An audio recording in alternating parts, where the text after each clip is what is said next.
Learners ma'am आ चुके हैं कक्षा में। सॉरी मैम, आपको थोड़ी असुविधा हुई। It's okay sir, no problem. हम स्टार्ट कर सकते हैं मैम, सॉरी। हाँ जी, ठीक है। Good afternoon, everybody.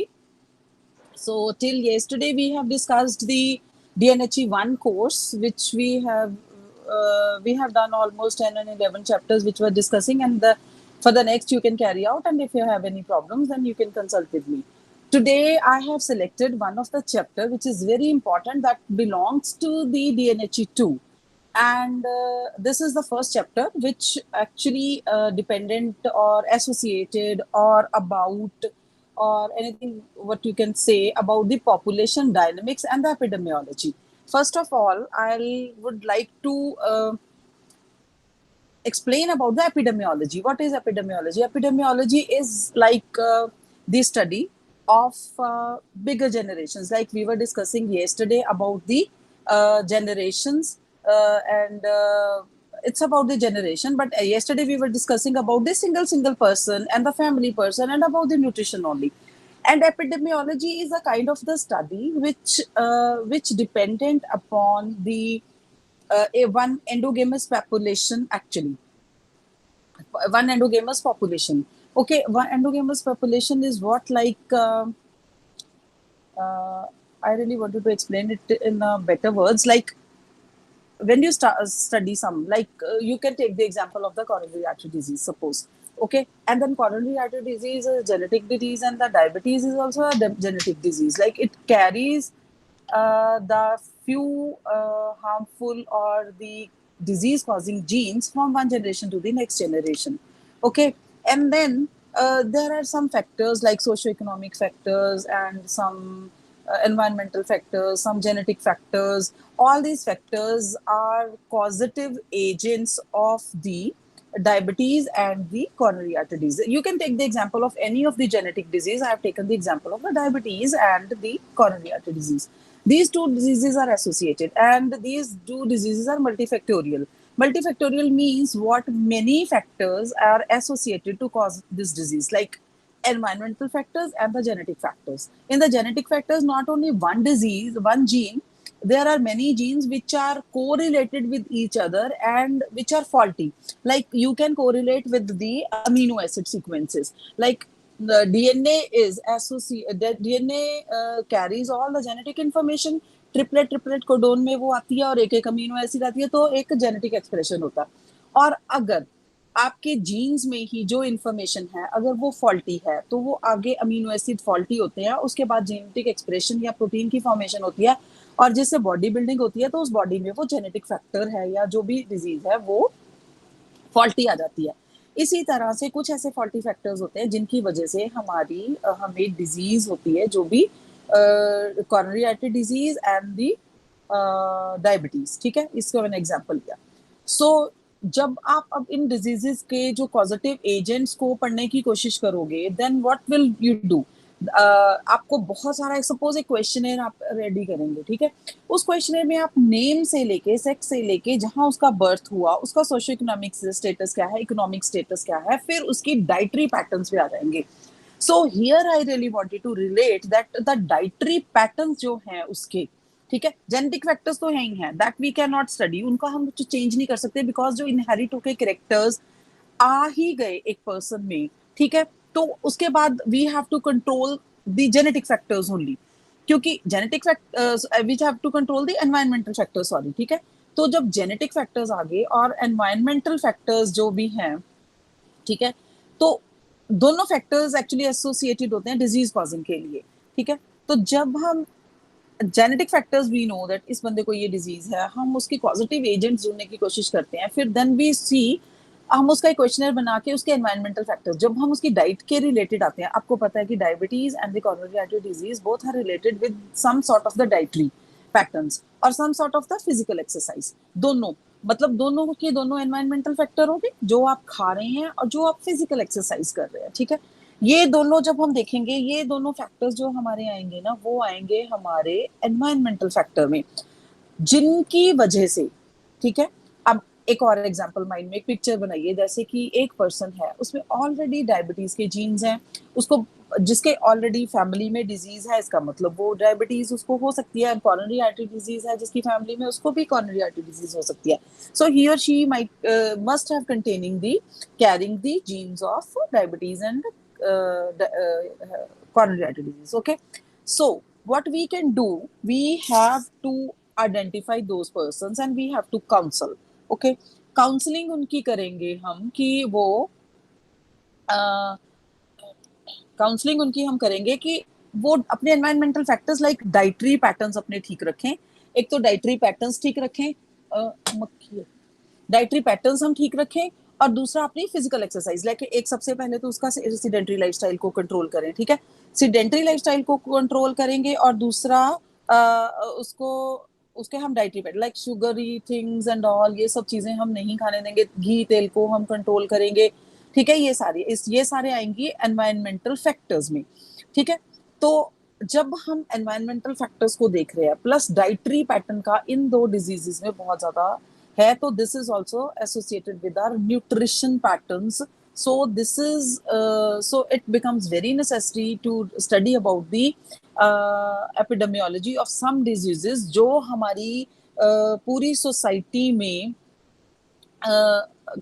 रहती हैं और बहुत ज़्यादा अक्रेंस है, नंबर ऑफ पेशेंट्स बहुत ज़्यादा हैं इन डिजीजेस के, तो उनकी एपिडेमियोलॉजी को पढ़ना बहुत ज़्यादा ज़रूरी है. आइडेंटिफाई केसेस करने बहुत ज़रूरी हैं. द रीजंस को आइडेंटिफाई करना बहुत अर्जेंट हो गया है. तो उसमें एक तो उनको आप काउंसलिंग दे सकते हो कि फिजिकल एक्टिविटी को, सीडेंटरी लाइफस्टाइल ना हो. सीडेंटरी मतलब जो एक्टिविटी बिल्कुल ही नहीं करते हैं, कम नहीं बिल्कुल ही नहीं करते हैं, एंड फिर लिटिल बिट एक्सरसाइज करते हैं या जस्ट वॉकिंग करते हैं. ठीक है, और उनके डाइटरी पैटर्न को भी आप कंट्रोल करेंगे, बिकॉज सीडेंटरी लाइफस्टाइल के साथ अगर उनका डाइटरी पैटर्न भी रिच है, ठीक है, तो उनके लिए और भी दिक्कत आ जाएगी. तो एक फेटल फॉर्म ले लेती है डिजीज अगर आप इन चीजों को कंट्रोल नहीं करते हैं. ठीक है, so all this study like एक क्वेश्चनर बनाओ, एक बंदे का आइडेंटिफाई करो, उसके पैटर्न आइडेंटिफाई करो, उसका बर्थ प्लेस से लेके जो उसकी पहले की एक्टिविटीज रही हैं, उसकी ओबेसिटी तो नहीं है, और अगर डाइटरी पैटर्न है तो कौन सा ऑयल यूज करता है, different kind of oils use करता है. ठीक है, एंड अपने खाने में भी, और जैसे सैलेड में ऑलिव ऑयल डाल के ऊपर से खाते हैं या बहुत ज्यादा फ्राइड खाता है, और कौन सा ऑयल यूज करता है, वेजिटेरियन है नॉन वेजिटेरियन है. ठीक है, अगर नॉन वेजिटेरियन है तो कितनी बार उसकी फ्रीक्वेंसी है वीक में. ठीक है, फ्रीक्वेंसी है उसकी वीक में करने की. ठीक है, तो और नॉन वेजिटेरियन की और ऑयल की, और फिर अल्कोहलिक तो नहीं है. ठीक है, अगर अल्कोहलिक है तो कितनी बार और कितना अमाउंट लेता है. ठीक है, अगर एक्सरसाइज करता है, ठीक है, तो वो कितनी एक्सरसाइज करता है, कितने मिनट के लिए करता है, कितनी बार करता है, स्ट्रेनस एक्सरसाइज है तो किस तरह की है, जिमिंग करता है कि नहीं है, फैमिली हिस्ट्री में कितने ब्रदर सिस्टर्स हैं उसके और कितनों को वो डिजीज है, और अगर पेरेंट्स हैं तो पेरेंट्स को डिजीज थी या उसके पेरेंट्स को डिजीज थी, वो सब आपको आइडेंटिफाई करना है. ठीक है, और क्योंकि इस सब स्टडी से ना जब आप क्वेश्चनर ही सिर्फ फिल करोगे ना, तो वहीं पे आपको एक पैटर्न पता चल जाएगा कि इस फैमिली में कहाँ पे किस चीज से ये डिजीज कॉज हो रही है. बिकॉज हर फैमिली और हर कंट्री में या हर शहर में कुछ ना कुछ एक अलग रीजन होगा. किसी को होगी कि वो बहुत ज्यादा लिपिड प्रोफाइल उसका लिपिड ज्यादा खाता है, तो लिपिड प्रोफाइल हाई आ रहा है, तो उसकी वजह से ये डिजीज हो रही है. और कुछ लोग शुगरी चीजें ज्यादा खाते होंगे तो उनको डिजीज हो रही है, और कुछ लोग शुगर ज्यादा खा रहे होंगे और फिजिकल एक्टिविटी भी हो रही होगी तो उनको वो डिजीज नहीं होती होगी. ठीक है, या फिर वो ऑनसेट पे ही रह जाएगी और वो ज्यादा एग्जैजरेटेड सिम्टम्स नहीं शो कर रही होगी. और फिर कुछ ऐसे होंगे जो मीठा भी खा रहे हैं और फिजिकल एक्सरसाइज भी नहीं कर रहे हैं, बिल्कुल दोनों फैक्टर्स आ जाएंगे. सो जब आप एक क्वेश्चनर माइंड में बनाओगे, ठीक है, और उसमें आप काफी सारे लोगों को रिक्रूट करोगे, ये एक तरह का प्रोजेक्ट होता है, एक तरह की स्टडी होती है. ठीक है, आपने क्या करना है कि कुछ लोग केसेस ले लेने हैं. केसेस मतलब कोई भी एक डिजीज माइंड में लेके चलिए कि आपने डायबिटीज ले ली, और कुछ ऐसे लोग लेने हैं जिनको डायबिटीज नहीं है. ठीक है, उनको हम कंट्रोल्स कहेंगे, और उसी रीजन से, ठीक है, उसी रीजन से इसलिए लेना है बिकॉज हमने हमारे लिए बहुत बहुत बड़ी इंपॉर्टेंट चीज है कि जो हम केस भी ले रहे हैं और कंट्रोल भी ले रहे हैं ना, वो सिमिलर एनवायरनमेंट में ही रह रहा है. ठीक है, सिमिलर एनवायरनमेंट में रहते हुए ही वो एक को डिजीज है एक को नहीं है. और हम ये देखेंगे कि अगर मेल है इतनी ही एज का, जैसे 45 ईयर्स का एक मेल ले लिया, तो 45 ईयर्स का एक मेल लेंगे जो कि कंट्रोल होगा, जिसको ये डिजीज नहीं है, इसकी पूरी फैमिली में डिजीज होगी, और जो कंट्रोल है उसकी पूरी फैमिली में डिजीज नहीं है। और अगर हाँ उसकी फैमिली में डिजीज थी कंट्रोल में, और कंट्रोल में डिजीज नहीं है, अब जो आपने पर्सन रिक्रूट किया है। सो इस तरह का हम काफी सारे केसेस, काफी सारे कंट्रोल्स जब लेके एक स्टडी करते हैं, उनका क्वेश्चनर फिल करते हैं, उसके बहुत सारे फैक्टर्स होते हैं, फिर उनको एनालाइज करते हैं, फिर कुछ ना कुछ निकल के एज ए रिसर्च का मॉडल आता है आपके पास, जिसमें आपको पता चलता है कि yes these are the factors. अगर कोई सीडेंटरी है और कंट्रोल भी है, और अगर कोई फिजिकल एक्टिविटी है तब भी उसको डिजीज हुई है, बिकॉज उसमें जेनेटिक एक्टिविटी है या उसके खाने पीने में, मतलब बहुत सारी। ये जो मैंने सारा केस आपको बताया, this is called population dynamics and epidemiology, मतलब कि किसी एक पर्टिकुलर डिजीज को स्टडी करना रिगार्डिंग एनी पर्टिकुलर डिजीज, ठीक है, और उसके सोशो इकोनॉमिक सारी की सारी स्टडीज को करके, तो सारी की स्टडीज के पैटर्न्स को फॉलो करके, स्टडी करके एनालिसिस करना, ठीक है, और फिर to reach out at some certain outcome, ठीक है, उस सर्टेन आउटकम पे जाके आपको एक एक बाद में एक चीज को कुछ ना कुछ कंक्लूड करना, एक कंक्लूजन पे पहुंचना, ठीक है। ये एक नहीं होता, 50-50, 100-100, 200-200 लोगों को रिक्रूट करना पड़ता है, जो डिजीज है जो डिजीज नहीं है, इट टेक्स टाइम। फिर उनके पैटर्न है, फिर कुछ बायोकेमिकल टेस्टिंग है, फिर उनके टेस्ट को भी कंपेयर करना पड़ता है, फिर उनकी मेडिसिन को भी कंपेयर करना पड़ता है कि मेडिसिन के साथ नहीं है। अब आप समझ गए होंगे कि बहुत सारे फैक्टर्स हैं। जब ये हम स्टडी करते हैं और के कंक्लूजन पे निकलते हैं, पूरा एक रिसर्च करते हैं और पूरे एक उस पे निकलते हैं, तो उसको फिर हम कंक्लूड करते हैं, तो फिर हमें उस स्टडी को, ये सारी चीजें जो पॉपुलेशन डायनामिक्स है एंड पॉपुलेशन, या फिर इसको आप एपिडेमियोलॉजी कहते हो, ठीक है, दिस इज कॉल्ड एपिडेमियोलॉजी, ठीक है, अबाउट द स्टडी। अब इसमें क्या है, इसके कुछ ऑब्जेक्टिव सेट करने पड़ेंगे आपको, जिसमें आपको ये देखना पड़ेगा कि कुछ लेवल्स या कुछ ऐसे ट्रेंड्स जो मैं आपको बता रही हूँ, जब आप लेंगे पैरामीटर्स के, सपोज आप फिर सपोज इंडिया में करना चाहते हैं, बाहर करना चाहते हैं, या फिर कंपैरिजन करना चाहते हैं एक रीजन का फिर किसी दूसरे रीजन के, फिर वहां से, मतलब इट एंटायरली डिपेंड्स अपॉन कि भी आप यहाँ पे और किसी और के साथ वहां के लोगों के केस कंट्रोल लेके यहाँ की स्टडी को केस कंट्रोल से कंपेयर करना चाहते हो, फिर देखते हो कि एक रीजन में, एक एरिया में इसमें फर्क क्या है। बिकॉज अगर आप देखो पंजाबीज को, if you start comparing with the south Indians, ठीक है, तो साउथ इंडियंस के साथ क्या होता है पंजाबीज का, कि पंजाबीज की थोड़ी डाइट रिच है, ठीक है, दे टेक डालडा, देसी घी एंड ऑल, ये सब वो लेते हैं, ठीक है। लेकिन क्या साउथ इंडियन का क्या है, वहां पे कोकोनट ऑयल ज्यादा है, ठीक है, नारियल तेल, तो उसके बेनिफिट्स होते हैं। तो मे बी कुछ ऐसी चीजें हैं आपको मिलेंगी जो वहां के लोगों में नहीं होगी, ठीक है, वहां की पॉपुलेशन में नहीं होगी, यहाँ की पॉपुलेशन में होगी, और वो एपिडेमियोलॉजिकल स्टडीज में वहां में कुछ फैक्टर्स आएंगे जो बेनिफिशियल होंगे, यहाँ के कुछ नेगेटिव होंगे, और मे बी यहाँ पे भी कुछ फैक्टर्स होंगे जो पॉजिटिव होंगे, और वहां पे भी कुछ फैक्टर्स ऐसे होंगे जो वहां पे पॉजिटिव होंगे। सो ये तो जब आप स्टडी एपिडेमियोलॉजी और पॉपुलेशन के डायनेमिक्स देखेंगे, उसके बाद रिसर्च को, जो आप पैरामीटर स्टडी करेंगे, उसके बाद एक एनालिसिस करेंगे, उसके बाद एक कंक्लूजन पे बात आएगी। I am just giving you an example, ठीक है। तो हमने कैसे लेके चलना है, हमने तो वो डिजीजेस लेके चलनी है जो डाइटरी पैटर्न से रिलेटेड है। तभी मैंने एग्जांपल लिया डायबिटीज का और कॉरोनरी आर्टरी डिजीज का, बिकॉज ये दोनों ही कुछ मीठा खाने से और कुछ लिपिड प्रोफाइल ज्यादा होने से इन ये सारी की सारी डिजीजेस होती हैं। तो हमने डाइटरी पैटर्न देखे हैं, and what we can do with those patients, we can counsel to be physically active and to be physically active and to control the dietary patterns, and we can provide some good kind of a diet schedules and dietary schedules and dietary patterns plus diet restrictions। आप ये सारे words आप use कर सकते हैं उनकी diet planning में, specifically जो डिजीज हैं और जो हेरिडिटरी डिजीजेस हैं, ठीक है। सो हमने देखना है कि मैरिजेस, बर्थ्स एंड ऑल सारे वाइटल इवेंट्स भी वो कितने अटेंड करते हैं, मतलब ये आपकी बुक में दिया हुआ है, ये सारा का सारा डाइट पैटर्न से है कि ऐसे ऐसे लोग देखो, वो that's what happened that whenever you plan for your diet, ठीक है। आपका एक डाइटरी पैटर्न बना होता है, डेली का डेली होता है, बट अगर कोई फंक्शन आ जाता है, कोई बर्थडे पार्टी आ जाती है, and go to attend that party because social gathering है, you have to go, but वहां जाके आप देखोगे कि आपका सारा का सारा पैटर्न खराब हो जाता है। So what should you do, ठीक है। आपको क्या करना पड़ेगा, आके अपना, क्योंकि अब खाना है और जाना भी है, ठीक है। But after that you should guide that you should make, अगले दिन का वो जो कल आपने खाया उसकी मील प्लानिंग डिफरेंट तरीके से होगी और आपकी फिजिकल एक्सरसाइज का पैटर्न भी बदलेगा। You have to do some strenuous exercises. अगर आपने बहुत मीठा, बहुत तला हुआ और बहुत जंक फूड खा लिया है, देन आपको बहुत कंट्रोल करना पड़ेगा। नेक्स्ट डे आप बहुत लाइट फूड लीजिए, ठीक है, बहुत ही लाइट फूड लीजिए, एंड एक्सरसाइज का पैटर्न बढ़ाइए, मेडिटेशन का पैटर्न बढ़ाइए, so that you can control that over eating of one day.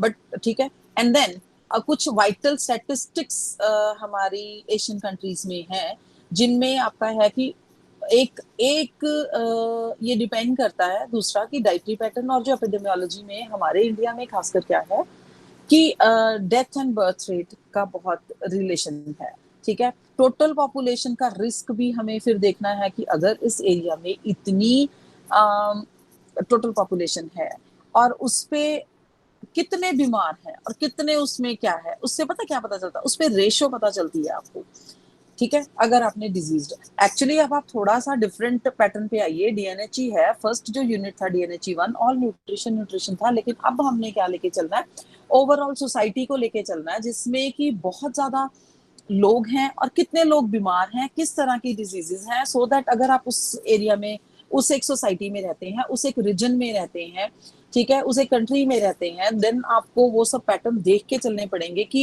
Yes this is the pattern, ऐसी सी चीजें हैं। और यहाँ पे मैसेज में, मतलब मैसिव वे में आपको इस तरह का पैटर्न ऑफ डाइट पैटर्न और इस तरह का एक फिजिकल एक्टिविटी का पैटर्न बनाना पड़ेगा, और डाइट की ऐसी रिस्ट्रिक्शंस बनानी पड़ेंगी, maybe there might be some kind of a food जो एक्चुअली आपको डिजीज कॉज कर रहा हो, ठीक है, तो उस चीज को अवॉइड करने का, और आपको गाइडेंस एंड काउंसलिंग की जरूरत पड़ेगी, ठीक है, अदर कंट्रीज से कंपैरेटिवली। जैसे अब मैं कुछ वाइटल इवेंट्स हमारे एशियन कंट्रीज के मैं डिस्कस करती हूँ as compared with the other ones, ठीक है। डेथ रेट का, बर्थ रेट है अदरवाइज, और हमारे क्या है इंडिया में, कंपेयर करने की जरूरत ही नहीं है, because number 1 is the China and the India is the second one birth rate में, ठीक है। अब क्या है कि अगर आप इनकी वाइटल चीजें भी, अगर आप कैसे कहाँ से अगर आप कलेक्ट करोगे, अगर आपको ये सारी एपिडेमियोलॉजिकल स्टडीज करनी है, आपको देखना पड़ेगा, डिफरेंट काइंड ऑफ ऑर्गेनाइजेशंस की हेल्प लेनी पड़ेगी, लाइक आपको जाना पड़ सकता है सेंसस डिपार्टमेंट के पास, एंड ये मैं डिफरेंट पैटर्न से भी कह रही हूँ कि अगर आपको वैसे भी कलेक्ट करनी है तब भी ऐसे डिपार्टमेंट्स के पास जाना पड़ेगा, अगर आपको कोई रिसर्च स्टडी करनी है तो एथिकल गाइडलाइंस किसी भी डॉक्टर हॉस्पिटल के साथ आप करिए, और ये आपका पार्ट बनने वाला है। ये दिस इज अ वेरी, ये मैंने चैप्टर इसलिए चूज किया था, मैं I really wanted to tell you that DNHE 1, 2 and 3 में तो आपको सिर्फ पढ़ के एग्जाम्स देने हैं, but DNHE 4 is one of the research project जिसमें आपको इस तरह का या किसी और तरह का प्रोजेक्ट, कोई और तरह की डिजीज केस कंट्रोल्स या ऐसा कुछ भी ले लीजिए, स्टडीज में ले लीजिए, डाइटरी पैटर्न्स देखने हैं, वो दैट वुड बी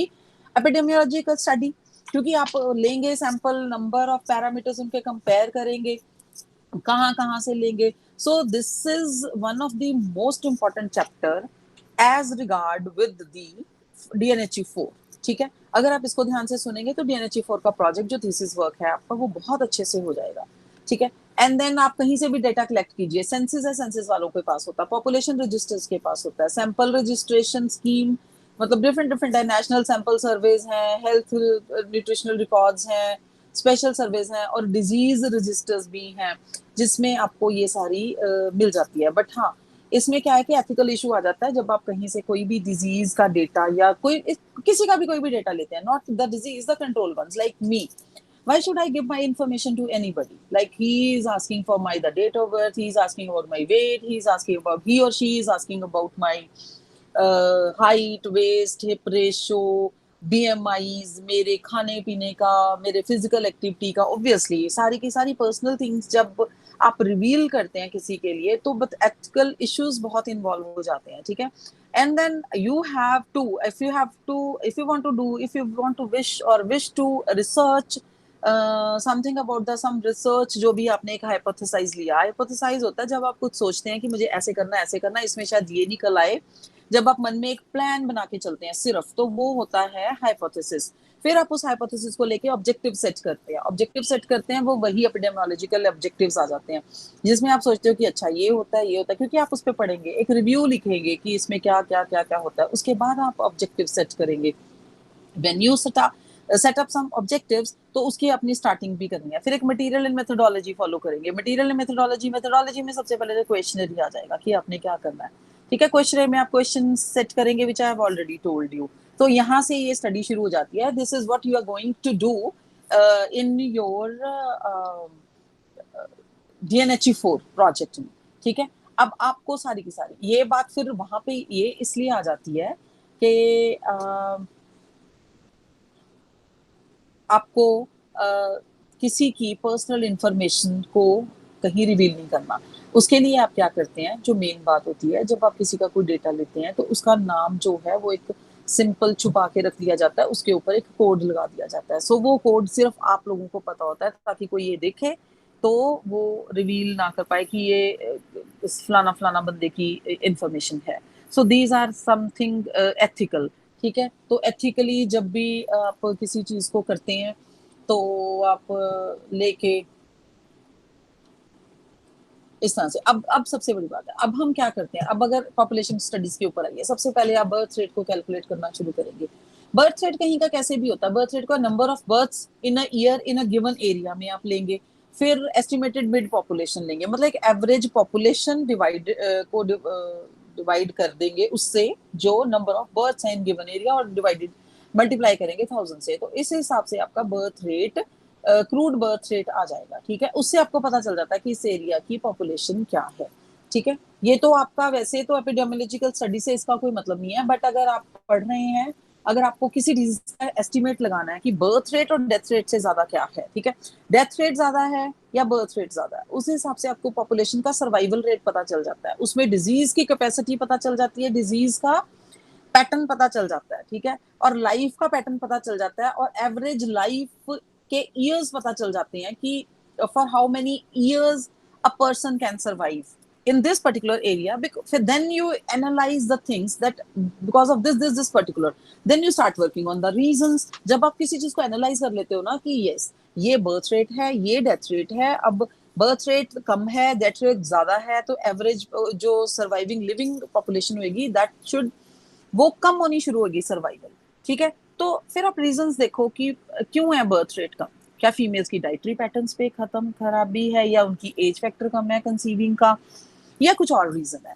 और अगर बर्थ रेट बहुत ज्यादा है और डेथ रेट कम है, ठीक है, तो पॉपुलेशन बहुत ज्यादा इंप्रूव होनी शुरू हो जाएगी। देन यू कैन सी कि अच्छा ये इनका डाइटरी पैटर्न कैसा है कि ज्यादा लोग सर्वाइव करते हैं। मतलब in any of the way you can plan, और हर तरह की स्टडी व्हेन यू प्लान, तो आपको एक पैटर्न निकल के आ ही जाता है किसी एक एरिया, किसी एक स्टडीज के, किसी भी एक स्टडी जो प्लान की होती है उसकी प्रोबेबिलिटी के कुछ ना कुछ रिजल्ट्स, कुछ ना कुछ आउटकम आ जाती हैं। उन आउटकम्स को आप एनालाइज करके then you reach to some conclusion. Conclusion होती है जो हाइपोथेसिस आप स्टार्टिंग में करते हैं, एंड देन कंक्लूड आप एंड में करते हैं, after planning, after epidemiological studies, after मतलब following the ethical issues, after taking the cases and controls, after taking the so many research parameters, after analyzing those research parameters, ठीक है, analysis के बाद फिर आप किसी कंक्लूजन पे पहुंचते हैं। सो this is a kind of epidemiological about the population study, ठीक है। पॉपुलेशन ही स्टडी आपको करनी पड़ेगी सो दैट आप नाउ जनरल फर्टिलिटी रेट, ठीक है, अब ये भी आपने कैलकुलेट करना है। इसका भी इसी से ही, पॉपुलेशन से ही है बर्थ रेट के साथ। इसमें क्या है कि number of live birth in a area during the year और mid year female population in the group of the 15 to 49, जो कि उनकी फर्टिलिटी एज होती है। सिर्फ वो वाली फीमेल्स आपको लेनी है उस एरिया में ही, उस पर्टिकुलर एरिया में जितने नंबर ऑफ बर्थ्स हो रहे हैं, एक साल का टाइम ले लीजिए, ठीक है, उसमें, और उसको डिवाइड करना है जितनी नंबर ऑफ टोटल पॉपुलेशन है फीमेल्स की, और वो वाली भी एज 15 से लेके 49 ईयर्स तक की, उसी एरिया में, उसी सेम ईयर में जहां आपने बर्थ लिए, ठीक है, इनटू 1000 कर दीजिए, सो आपका ग्रोथ फर्टिलिटी रेट आ जाएगा। ये सारे parameters when you do some population और एपिडेमियोलॉजिकल स्टडी, देन ये आपके पैरामीटर्स काम आएंगे, ठीक है। तो यहाँ पे आपकी बुक में डेटा भी दिया हुआ है कि फलाना ईयर में इतने में ये ग्रोथ रेट था, ये फर्टिलिटी रेट था, ये बर्थ रेट था, so you can go through, ठीक है, इन चीजों के लिए। सो टोटल फर्टिलिटी रेट्स भी आप कैलकुलेट कर सकते हो, तो नेट रिप्रोडक्शन रेट भी आप कैलकुलेट कर सकते हो इसी तरह से कैलकुलेट करके कि उसको डिवाइड करके। अब जब है, अब हम देखते हैं कि epidemiological methods, morbidity, mortality and their determinants, ठीक है। अब हमने एपिडेमियोलॉजी बहुत डिस्कस कर ली कि एपिडेमियोलॉजी स्टडी हम क्या करते हैं, और मैंने ये वाली डिजीजेस चूज की थी that we have diabetes and we have a coronary artery disease which are related with the diet only। ऐसे तो एनीमिया ले सकते हैं, pernicious एनीमिया ले सकते हैं, ऐसे तो आप प्रोटीन मेल न्यूट्रिशन वाले पर्सन ले सकते हैं, ठीक है। ऐसे आप प्रेग्नेंट लेडीज दे सकती हैं जिनकी डाइटरी पैटर्न्स बिल्कुल ठीक नहीं, और ऐसे ले सकते हैं जिनके डाइटरी पैटर्न्स बहुत ठीक हैं, और उनके बच्चों की भी हेल्थ जब आफ्टर बर्थ होता है आप फॉलो करोगे पूरे 9-10 मंथ्स, जब बर्थ होता है तो देखोगे कि अगर इसकी डाइट ठीक थी, उसके बच्चे की हेल्थ कैसी है, उसका डिलीवरी का पैटर्न कैसा था, सिजेरियन हुआ या नॉर्मल हुआ। एंड देन अगर आपको ऐसी आप फीमेल्स को पैटर्न फॉलो कर रहे हैं फॉर 9-10 मंथ्स, लाइक जिनका डाइटरी पैटर्न अच्छा नहीं था, they were like from the low economic socio economic group से थी, तो उनके जब बर्थ होता है तो उनके बच्चों का पैटर्न दे सकते हो। ऑब्वियसली आप क्लियर कट एक हाइपोथेसाइज करके चलोगे जिनका डाइटरी पैटर्न ड्यूरिंग प्रेगनेंसी अच्छा नहीं था, वो मदर्स गुड लैक्टेटिंग मदर्स भी नहीं हो सकती, और उनके बच्चों की डाइट की वजह से उनकी हेल्थ भी थोड़ी सी कॉम्प्रोमाइज्ड भी हो सकती है, या नियर टू नॉर्मल होगी या एवरेज हेल्थ वाले होंगे। बट जो गुड न्यूट्रिशन लेंगी उनके बच्चे हमेशा हेल्दी होंगे, ठीक है।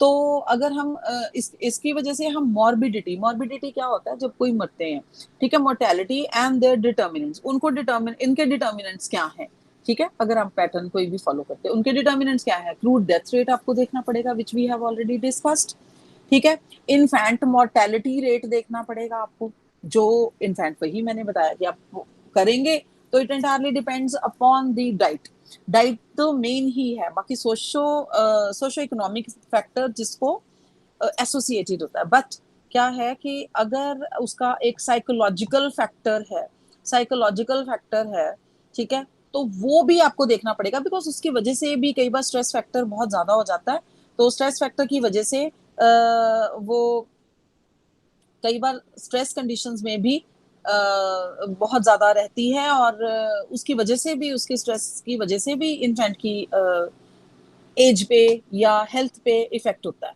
बट अगर उसको स्ट्रेस फैक्टर हटा के फिर डाइटरी पैटर्न तो रह ही जाता है, अगर डाइट अच्छी हो तो वो स्ट्रेस फैक्टर को भी ओवरकम कर जाती है, ठीक है। उसमें आपको क्या देखना पड़ेगा, अगर आपने ये देख लिया कि एक तो इन्फेंट का मोर्टेलिटी रेट देख लीजिए और एक क्रूड डेथ रेट देख लीजिए, ठीक है, उसको अगर कंपेयर करके उसके डिटर्मिनेंट के बाद अगला वाला क्या आएगा, health indicators.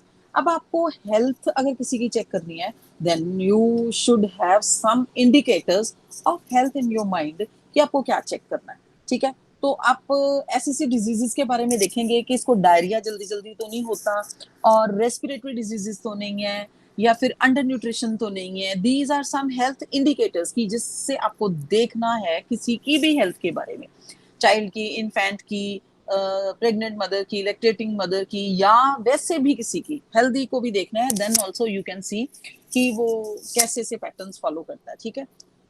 And then decline in infant mortality can be achieved because of studying these health indicators। जब आप हेल्थ इंडिकेटर्स में जो भी डिजीजेस हैं, जो भी चीजें हैं या हेल्थ के पैरामीटर्स हैं, जब वो आप चेक करेंगे, देन आप एक कंक्लूड करेंगे, then you can guide to those persons, ठीक है। उनको गाइड करके देन आप अपना एक पैटर्न बना देंगे कि no, this health indicator indicates this result after the analysis as a positive और after the analysis as a negative। so आप कोई भी हेल्थ पैरामीटर के दो पहलू बना के रखेंगे, पॉजिटिव एंड नेगेटिव, और नेगेटिव को अवॉइड करने की कोशिश करेंगे। जब आप नेगेटिव को अवॉइड करने की कोशिश करेंगे तो इन्फेंट का मोर्टेलिटी रेट में कम आ जाएगा। अगर हमने अभी एक एग्जांपल लिया किसका, एक प्रेग्नेंट मदर्स का, प्रेगनेंसी वाली लेडी को अगर आप 9-10 मंथ्स तक करके रखते हैं फॉलो, तो वो क्या करेंगे, तो आप उसके जो हेल्थ इंडिकेटर्स चेक करते रहेंगे, और नेगेटिव वाले जो आउटकम्स हैं, रिजल्ट्स हैं, हेल्थ इंडिकेटर का, उसको अगर आप अवॉइड करते रहेंगे, सारा का सारा पॉजिटिव लेंगे, तो ऑब्वियसली इन्फेंट मोर्टेलिटी रेट में कमी आएगी ही आएगी। एंड दो जो इन्फेंट्स होंगे that would be having much more healthy health, ठीक है, गुड हेल्थ, हेल्दी हेल्थ, अच्छी एक्टिविटी लेवल होगा बच्चों का। और उसके बाद मदर का भी ख्याल रखना होता है, ड्यूरिंग मदर का खाने का ख्याल रखा गया एंड उसके बाद भी रखा गया, बिकॉज वो बर्थ देने के बाद वो लैक्टेटिंग होगी ओनली देन। सो डाइटरी पैटर्न्स का बहुत बहुत बड़ा रोल है इसमें, एपिडेमियोलॉजिकल स्टडीज में, ठीक है। एंड देन अब उसमें क्या करेंगे हम, जब डिक्लाइन इन, हमने हेल्थ इंडिकेटर्स ले लिए, पहले तो हम फॉलो कर रहे हैं, ठीक है, फिर हमने हेल्थ इंडिकेटर्स देखे हैं during the following session, that this is positive, this is negative, this is positive, this is negative, give this thing, इसके पॉजिटिव इफेक्ट होगा, रिमूव दिस थिंग बिकॉज इसका नेगेटिव इफेक्ट हो रहा है। सो सारे के सारे नेगेटिव फैक्टर्स रिमूव करते रहने हैं, वट एवर, जितने भी आप कर सकते हो। कई बार कोई चीजें रिमूव नहीं होती हैं, being living in a society, some families में, सम किसी में, बट कोशिश करो कि मैक्सिमम उनमें से अवॉइड हो सके, ठीक है। फिर उसमें क्या होगा, फिर मोर्टेलिटी रेट, उससे क्या है कि आपका इंप्रूव हो जाएगा स्टैंडर्ड ऑफ लिविंग, ठीक है। और जो कम्युनिकेबल डिजीजेस हैं एक या दूसरे से होती हैं, क्योंकि वीकनेस नहीं रहेगी, हेल्दी हैं, हेल्दी लोगों को कोई डिजीज नहीं होगी, तो कम्युनिकेबल डिजीजेस भी कम होंगी, और जब कम होंगी तो एक दूसरे को भी नहीं होंगी कम्युनिकेट, ठीक है, communicable diseases. And available of better medicine like various antibiotics, and उनकी यूटिलाइजेशन बेटर हो जाएगी। अगर कोई बीमार होता है तो मेडिसिन बेटर मिल जाएगी। I am not talking about the antibiotics, about any medicine जो भी किसी को चाहिए उसकी डिजीज की रिक्वायरमेंट के अकॉर्डिंगली, ठीक है। जब डिजीज इंप्रूव हो गई है, standard of living, communicable diseases कम हो गई हैं, और अगर कोई बीमार होता भी है तो उसको गुड क्वालिटी, गुड क्वांटिटी और टाइमली मेडिसिन मिल जाती है, देन भी हेल्थ के जो पैरामीटर्स हैं, इंडिकेटर्स हैं, वो इंप्रूव हो जाएंगे, हेल्थ इंप्रूव हो जाएगी, गुड हेल्थ होएगी, हेल्दी होगा बंदा। Availability of better health facilities भी, ठीक है, like self deliveries, safe deliveries, ठीक है, सेफ डिलीवरीज ये ना बच्चों का ही लेके चल रहे हैं एक्चुअली।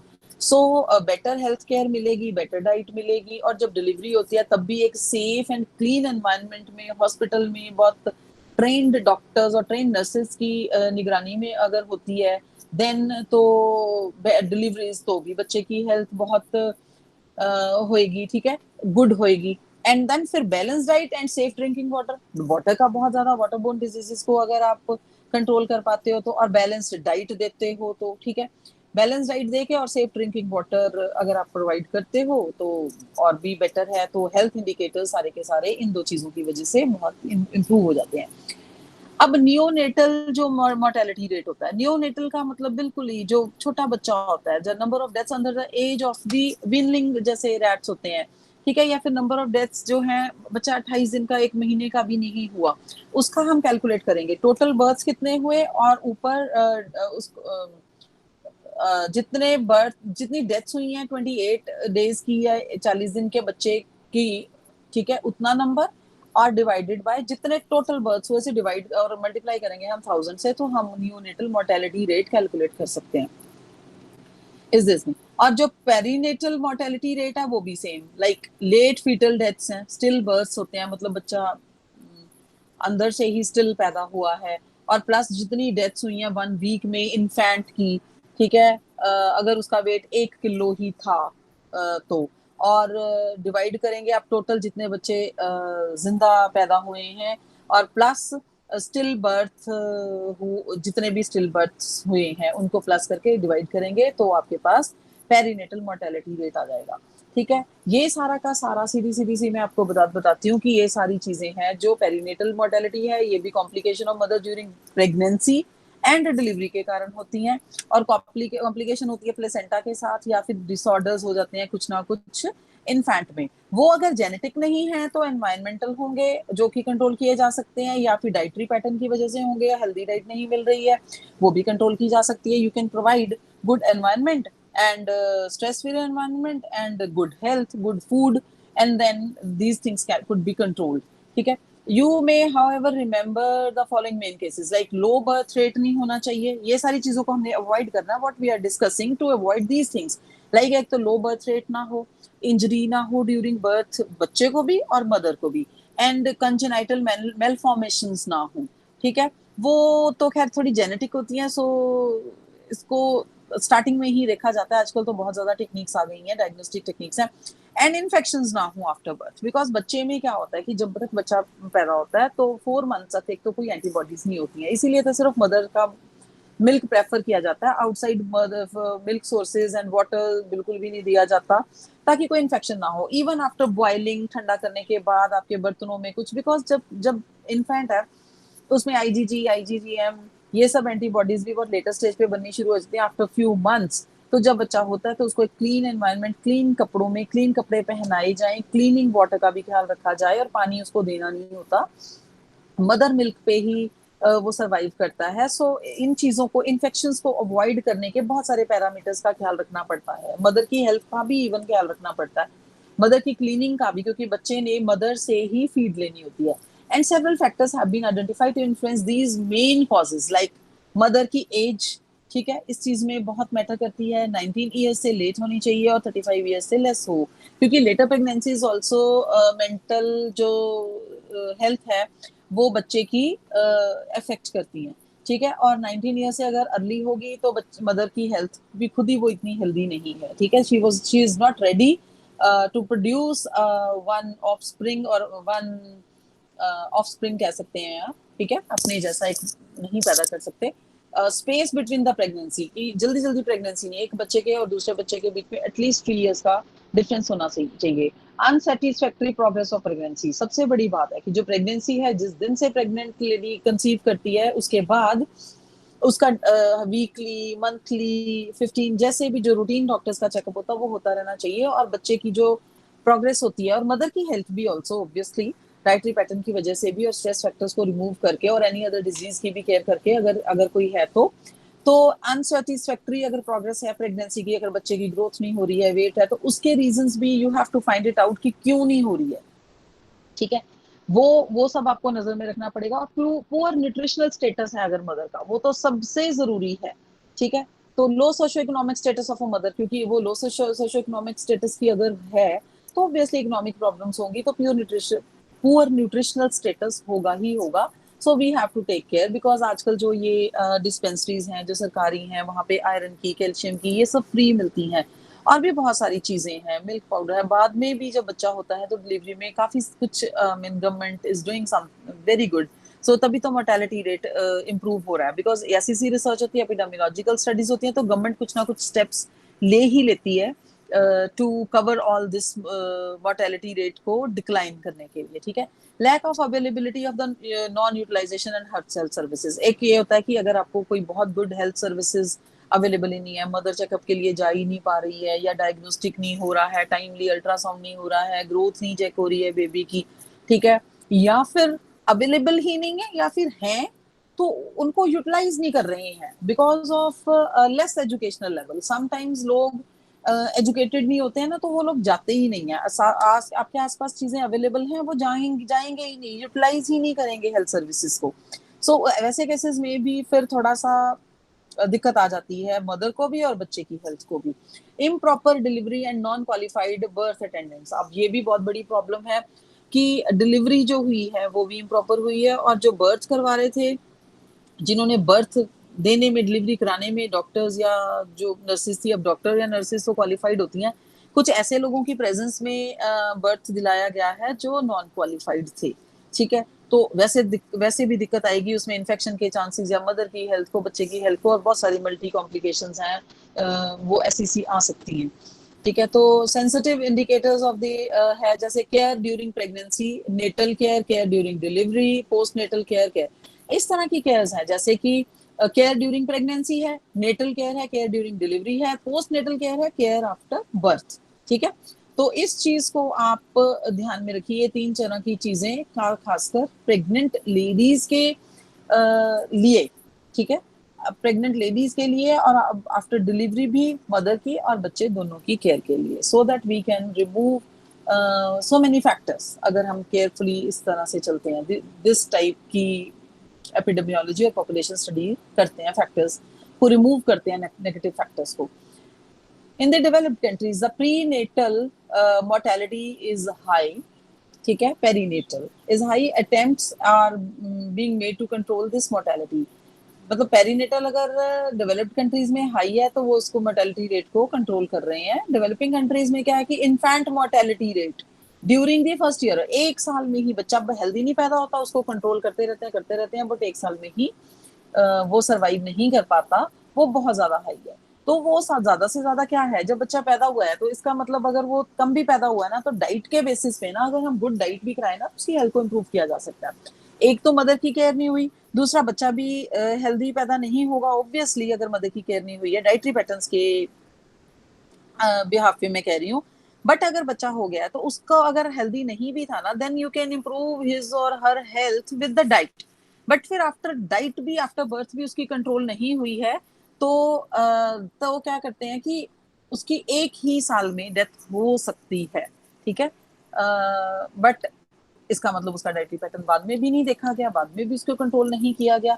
तो इसमें क्या है कि पोस्ट नेटल जो मोर्टेलिटी रेट है वो क्या है कि उसी तरह से जितने लाइव बर्थ्स हुए हैं और जितने मतलब इनफैंट जल्दी जिनकी डेथ हो जाती है, और टोटल लाइव बर्थ्स और डिवाइडेड मल्टीप्लाई करते हैं 1000 से, तो ये रेट कंट्रोल हो सकता है। ठीक है, टॉडलर मोर्टेलिटी रेट भी यही हो जाता है। टॉडलर का होता है कि 1 to 4 ईयर्स के बीच में जितनों की डेथ होती है। मतलब आपको ये देखना है कि 1 मंथ के बीच में कितने बच्चों की डेथ होती है, वहां कितने लाइव मतलब कितने बच्चे पैदा हुए थे और 14-28 दिन में कितने मर गए, फिर 1 साल से 4 साल के बीच में कितने मर गए। ठीक है, तो ये सारे मोर्टेलिटी रेट्स हैं। It entirely depends upon basically जो मदर की एज, मदर की हेल्थ, मदर के डाइटरी पैटर्न्स, मदर को जो हेल्थ सर्विसेज जो from the beginning of the pregnancy से एंड ड्यूरिंग प्रेगनेंसी एंड जब डिलीवरी हुई है तब भी कंडीशंस अच्छी नहीं थी, तो ठीक है, तो इस तरह से उसका मोर्टेलिटी रेट बढ़ जाता है। So we have to check about, और it entirely depends upon the dietary patterns. ठीक है, सारी की सारी डाइटरी पैटर्न के ऊपर है, और डाइटरी पैटर्न से मदर की हेल्थ को भी, प्रेग्नेंट लेडी की हेल्थ को भी और बच्चे की हेल्थ को भी कंट्रोल किया जा सकता है। ग्रोथ रेट, ठीक है, ग्रोथ रेट कैसे देखते हैं हम, जितने भी लाइव बर्थ हुए प्लस नेट माइग्रेंट्स कितने थे, ठीक है, माइनस डेथ्स ड्यूरिंग कितनी हुई, और डिवाइडेड बाय मिड ईयर की जितनी टोटल पॉपुलेशन है। तो हमने लाइव बर्थ्स और डेथ्स को और जितनी टोटल पॉपुलेशन उससे डिवाइड करके मल्टीप्लाई करिए आप 1000 से, तो ये रेट कैलकुलेट हो जाएगा। और उसके बाद हमने ये सारी पॉपुलेशन की जो सेंसेस एंड ऑल ये सब इस तरह से किया जाता है, तभी हम एपिडेमियोलॉजी एक जनरेशन एक पर्टिकुलर एरिया में मेंटेन करके रख सकते हैं। एंड अब है नेचुरल इंक्रीज रेट। अब इंक्रीज रेट कैसे होगा, ठीक है, अगर आपका बर्थ रेट किससे होगा, क्रूड डेथ रेट से ज्यादा होगा तभी इंक्रीज होगा। बर्थ ज्यादा हुए, डेथ रेट कम है, तो नंबर ऑफ पर्सन ऐड होंगे, तो हमारी नेट इंक्रीज हो जाएगी। अब सेक्स रेशियो भी कंप्लीट अगर आपको कैलकुलेट करनी है तो वो भी आपको देखनी पड़ेगी, कितनी फीमेल्स हैं कितने मेल्स हैं इन पर्टिकुलर एरिया एक पर्टिकुलर टाइम में, वो आप डिवाइड करेंगे तो वो सेक्स रेशियो आ जाएगी, मेल अपॉन फीमेल्स या फीमेल अपॉन मेल्स, कुछ भी।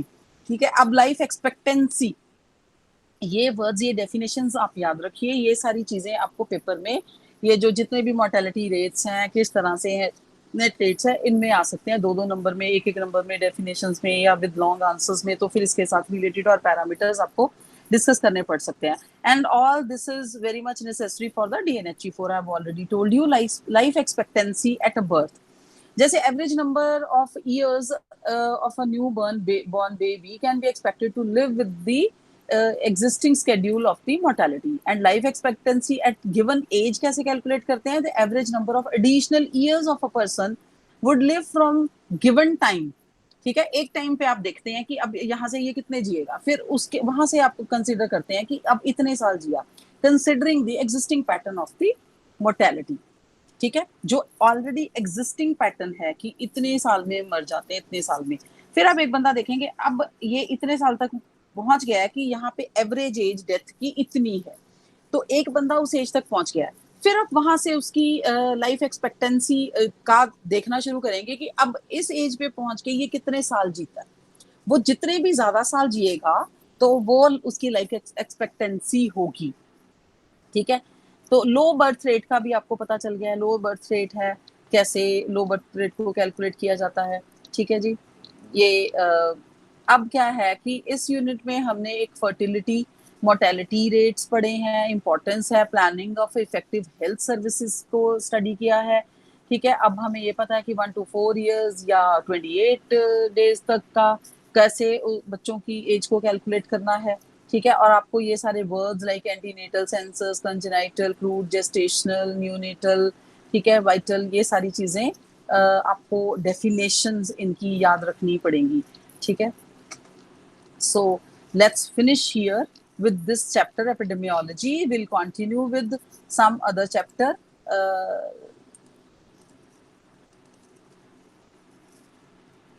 Excuse me, anybody wants to? Hello, Hanji. Excuse me.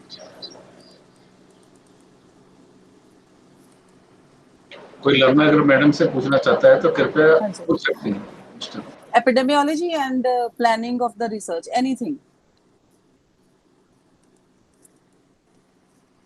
Messages I can see.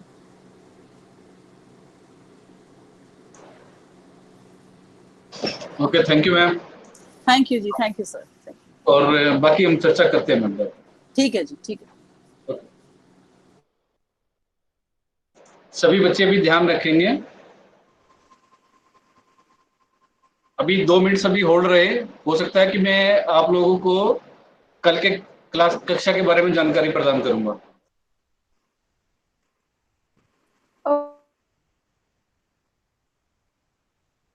Okay sir.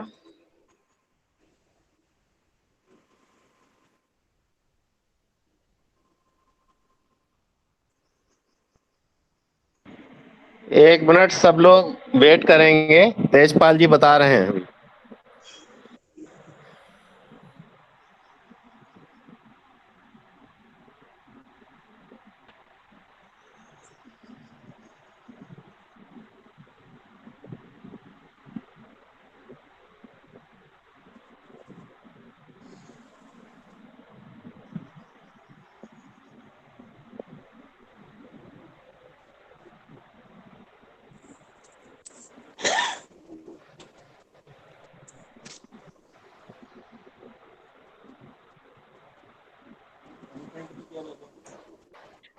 Dear नलर, कल भी कक्षा रहेगी और लिंक सेम रहेगा। जो आप लोग को लिंक है अभी आपके पास, अब लिंक सेम रहेगा और कल हम 5 बजे उन्हें मिलेंगे।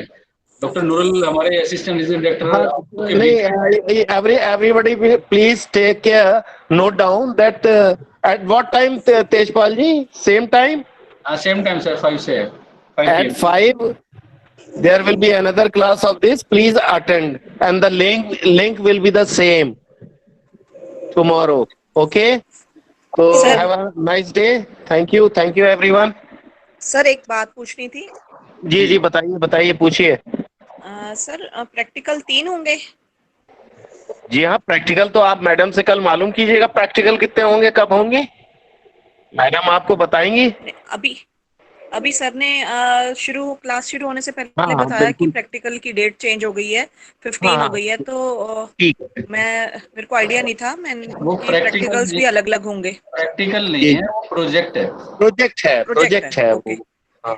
आपके में प्रोजेक्ट है, प्रैक्टिकल नहीं है आपके में। आपके में तो जो है, जो प्रोजेक्ट है उसकी लास्ट डेट जो है अब जून में हो गई है, ठीक है, 15 जून। तो सर ये आप हमने जो हमें असाइनमेंट्स मिली हुई हैं उसमें सेक्शन बी जो प्रोजेक्ट का दिया हुआ है वही उसी के लिए है या कुछ और है? ये और है, आपको प्रोजेक्ट भी तैयार करना है ना, हमें एक असाइनमेंट में डीएनएसी का। असाइनमेंट्स जो आई उनमें सेक्शन बी प्रोजेक्ट ही है, वही सबमिट करने हैं या कुछ और आएगा? आपके पास प्रोजेक्ट गाइड आई कि नहीं आई? नहीं आप सर। अपनी प्रोजेक्ट गाइड प्लीज पढ़ लें, just go through that project guide and you will find there each and everything के किस टॉपिक पे आपको प्रोजेक्ट एक तैयार करना है। उस प्रोजेक्ट को तैयार करके आपको वो जो है वो दिल्ली भेजना है, करेक्ट? ओके तेजपाल जी मैं सही कह रहा हूँ? हाँ, इसमें थोड़ा सा संशोधन है। हाँ, तो डीएनएचई 4 है आपके पास, डीएनएचई 4 का एक बार अच्छी तरीके से इसको गो थ्रू कर लें, अच्छी तरीके से पढ़ लें उसको। हाँ, आपका जो सिनॉप्सिस है वो आपके जो कोऑर्डिनेटर महोदय होते हैं या वहाँ पे जो काउंसलर होते हैं उनके माध्यम से अप्रूव होता है। और उसके बाद जो आप प्रोजेक्ट बनाते हैं वो सारा का सारा तैयार करके आपको स्टडी सेंटर, और स्टडी सेंटर के बाद वो सीधा दिल्ली जाता है। और नहीं तो इसकी आप तो डायरेक्ट अपलोड भी कर सकते हैं, उन्होंने लिंक दिया है। अभी प्रोविजन कुछ चेंज भी हो सकते हैं। अभी आज हाँ। कुछ एक प्रोग्रामों की आज जानकारी आ गई है, और आपके कार्यक्रम की भी शायद अगले 1 या 2 दिन में जानकारी उपलब्ध हो जाएगी। नहीं सर, ऐसा है कि जिसमें जो भी प्रोजेक्ट है जो दिल्ली जाने हैं ना, तो उनके लिए लिंक दे दिया है उन्होंने, और आप जो है अपने कोऑर्डिनेटर से वो टॉपिक पे साइन करवा लें ईमेल भेजकर, या अपने जो आपके काउंसलर हैं वो करवा के, और उसमें सिनॉप्सिस अप्रूव करवा लें और प्रोजेक्ट एक लिख दें। एक इसमें छोटा सी प्रोजेक्ट होता है डीएनएचई में, is not a big deal, और उसको आप 15 जून तक अपलोड कर सकते हैं। जो इग्नू की वेबसाइट पे जाइएगा, उसमें मेन पेज पे आपके इंफॉर्मेशन दी हुई है, ठीक है। तो आप अपने डीएनएचई 4 का पहले जो आपको बुकलेट है या वेबसाइट पे जाके इग्नू की, उसमें से डीएनएचई 4 का एक प्रोजेक्ट गाइड है, उसको उतार लें, उसको पढ़ लें अच्छी तरीके से। उसमें टॉपिक्स भी दिए हुए हैं, उसमें मेथड भी दिए हुए हैं कि आपको क्या क्या करना है। उसी हिसाब से करके अगर कोई दिक्कत आती है तो आप मेल करके हमसे मालूम कर लेंगे। ठीक है सर। ठीक है। हाँ जी, थैंक यू डॉक्टर नूरल, और अच्छा लगा आज आपने ज्वाइन किया। जी जी, और कोई बच्चा अगर पूछना चाहें, आज तो हमारे बीच में हमारे असिस्टेंट डायरेक्टर उपलब्ध हैं। आप नहीं लोग सर, मैं फेसबुक पे भी रहता हूँ, आप देखते होंगे मैं दिन में जो फेसबुक पे होती हैं। जी जी जी, हाँ, फेसबुक पे भी रहता हूँ, आज भी था, सुबह भी, कल भी था। Thank you doctor नूरल। Okay, thank you everyone. सभी सुरक्षित रहें, घर पे रहें। और भाई हम सब लोगों को तेजपाल जी का भी शुक्रिया करना चाहिए। Thank you sir.